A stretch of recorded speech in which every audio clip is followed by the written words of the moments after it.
अस्सलाम वालेकुम। पाकिस्तान या जर्मनी में रहने वाले मेरे पाकिस्तानी बहन भाइयों, आपने मुझसे पूछा है कि A1 जर्मन लैंग्वेज सर्टिफिकेट की एक्सपायरी क्या है? ये जो है ना सर्टिफिकेट कब एक्सपायर होता है? टेक्निकली तो A1 जर्मन लैंग्वेज सर्टिफिकेट की कोई एक्सपायरी नहीं है।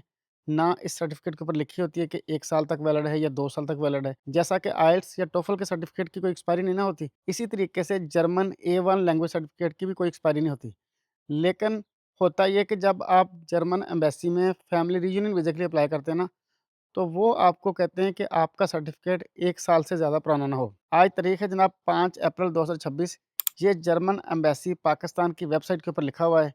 जब आप फैमिली रीयूनियन वीज़ा के लिए अप्लाई करते हैं ना, तो ये जो डॉक्यूमेंट्स की लिस्ट है, उसके अंदर लिखा हुआ है कि A1 लैंग्वेज सर्टिफ़िकेट आपका 1 साल से पुराना नहीं होना चाहिए। मिसाल के तौर पे अगर आप आज फैमिली रीयूनियन वीज़ा के लिए अप्लाई करते हैं ना, आज तारीख़ है 5 अप्रैल 2026 और आपके पास जो लैंग्वेज सर्टिफ़िकेट है ना, वो है जनाब अक्टूबर 2025 का या सितंबर 2025 का या नवंबर 2025 का, वो जनाब 1 साल से ज़्यादा पुराना नहीं है, वो एक्सेप्टेबल है। आप जनाब बड़ी आसानी से अप्लाई कर सकते हैं, आपके लिए नो प्रॉब्लम, वो एक्सेप्टेड है। अगर आपने सर्टिफ़िकेट हासिल किया जनाब 2021 में या 2022 में या 2023 में या 2024 में और अब आप 2026 में वीज़ा अप्लाई कर रहे हैं, तो वो भी एक्सेप्टेबल नहीं है। लिहाजा जर्मन लैंग्वेज A1 सर्टिफ़िकेट की ऑफ़िशियल एक्सपायरी डेट नहीं है, लेकिन जब आप जो ना वीज़े के लिए अप्लाई करते हैं ना, तो जर्मन एम्बेसी की रिक्वायरमेंट है कि आपका सर्टिफ़िकेट 1 साल से ज़्यादा पुराना नहीं होना चाहिए।